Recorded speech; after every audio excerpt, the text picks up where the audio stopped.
आखिर कौन है जिम्मेदार? मेले में तैनात सिपाही, इंस्पेक्टर, एसएसपी, कमिश्नर या फिर हमारे राज्य के मुखिया? आखिर किससे हुई ये चूक? इन सब का जिम्मेदार कौन? इतने लोग वहां भगदड़ की वजह से मारे गए। आखिर किसकी थी गलती? जो लोग ट्रेन बसों में धक्के खाकर यहाँ आए संगम में आस्था की डुबकी लगाने, ये गलती उनकी है या फिर प्रशासन की? इस वीडियो को आप एंड तक देखिए और इसके बाद बताइए आखिर गलती किसकी है। वहां पर उपस्थित चश्मदीदों का कहना है भगदड़ दो जगह पे हुई थी। 3 बजे से जा रही है, भीड़ कचाकच थी, लेकिन इंसान को पैर धरने की जगह नहीं थी।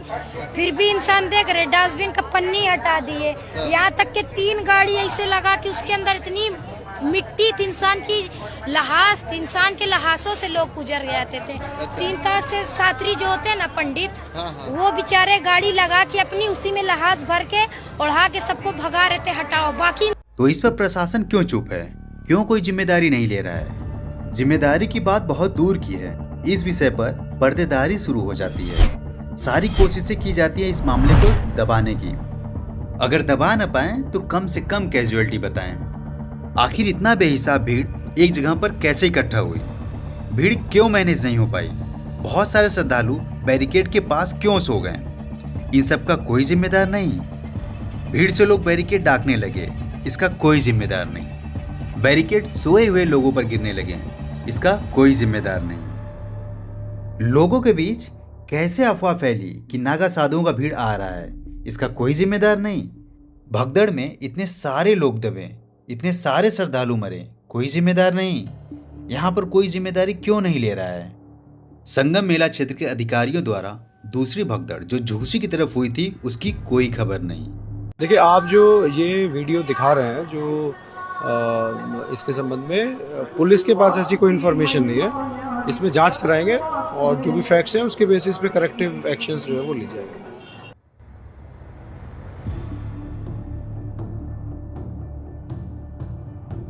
आखिर कौन है जिम्मेदार?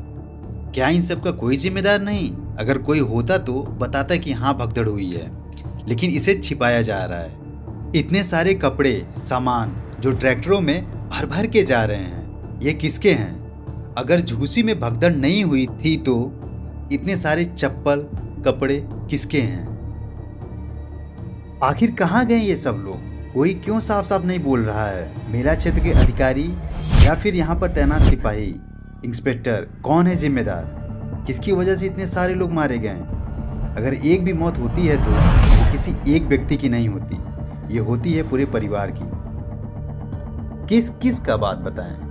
ये व्यक्ति 9 लोगों के साथ यहाँ आया था संगम में आस्था की डुबकी लगाने, लेकिन वापस सिर्फ 7 जा रहे हैं। आखिर कहाँ गए इनके साथ ये वो 2 लोग? ये घर पर उनके परिवार से क्या बोलेंगे? उनका क्या हाल होगा ये जानकर कि वो नहीं रहे। अब 7 आदमी है, 9 आदमी थे, सब 2 आदमी मर गया। राम और शर्मा, गुलैचा देवी।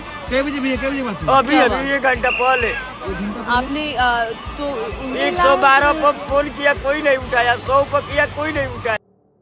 ये मुहूर्त 144 साल बाद आया है। सब इसी आस्था में आए कि न जाने अब कब आएगा ऐसा मुहूर्त जीवन में। लेकिन अफसोस कि इतने सारे लोग बिना स्नान के ही शमशान पहुंच गए। कोई अपना भाई खोया, कोई माँ, कोई पिता, न जाने कितने लोग बिछड़ गए एक दूसरे से। हर तरफ सिर्फ बदहवासी छाई थी। इन सब के पीछे कौन जिम्मेदार?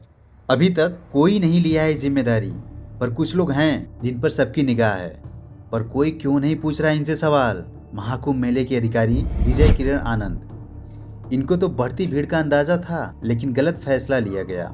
27 तारीख से मौनी अमावस्या की ट्रायल के तौर पर शास्त्री ब्रिज से संगम तट के सारे पीपा पुल बंद करने का आदेश दिया गया था।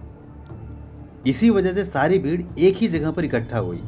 अगर ये सारे पीपा पुल खुले होते तो लोग एक जगह से दूसरे जगह पर आसानी से जाते, तो एक जगह भीड़ इकट्ठा नहीं होती। लोग मेले में आते और जाते आसानी से। आने जाने का एक ही रास्ता था जिससे भीड़ इकट्ठा हुई, पर इस बात पर इनसे कोई चर्चा नहीं हुई।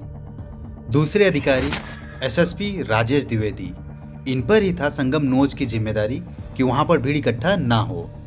और मौनी अमावस्या के दिन सारे साधुओं को अमृत स्नान कराने की जिम्मेदारी भी इन्हीं पर थी। 27 जनवरी को ही इतनी ज़्यादा भीड़ बढ़ने लगी थी तो 29 जनवरी मौनी अमावस्या के दिन संगम नोज पर भीड़ मैनेज नहीं हुआ, लेकिन इस पर भी अब तक कोई जिम्मेदार नहीं। तीसरे अधिकारी कमिश्नर विजय विश्वास पंत, 28 जनवरी रात इनके द्वारा संगम नोज पर चेतावनी दिया जा रहा था और वीडियो भी बहुत वायरल हुई थी इनकी। ये बोल रहे थे कि जो सोवत है सो खोवत है। सभी श्रद्धालु सुन लें, यहाँ लेटे रहने से कोई फायदा नहीं है।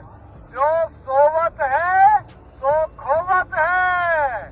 उठिए उठिए, स्नान करिए और ये आपके सुरक्षित रहने के लिए बहुत आएंगे और भगदड़ मचने की संभावना है।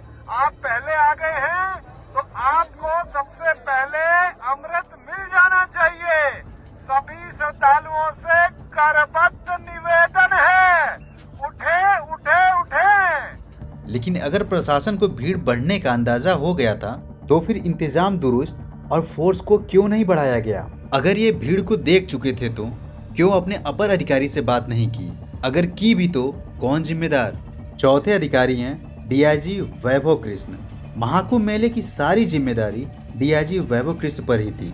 28 जनवरी को इनका वीडियो भी जारी हुआ था। इन्होंने श्रद्धालुओं से कहा था कि अमृत स्नान करने की मुहूर्त शुरू हो गया है, आप स्नान करके घाट को खाली करें, बाकियों को भी अवसर दें। वैभव कृष्णा बोल रहा हूँ, डीआईजी महाकुंभ। आप सभी स्नानार्थियों को मौनी अमावस्या पर्व की बहुत बहुत शुभकामनाएं।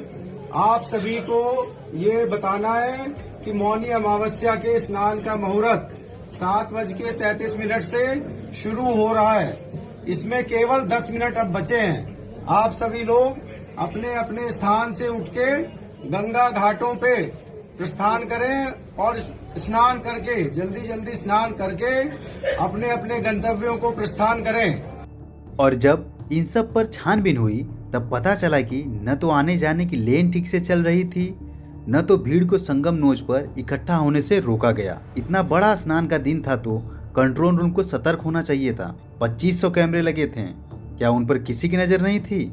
अगर थी तो क्यों नहीं रोका गया भीड़?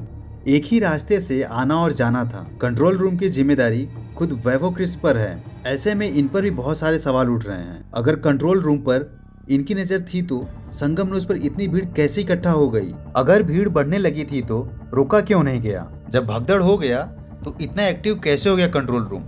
तुरंत ग्रीन लाइन बनाकर 5 मिनट में एम्बुलेंस कैसे पहुंच गई संगम तक? आखिर इतना एक्टिव कंट्रोल रूम भगदड़ होने से पहले क्यों नहीं हुआ?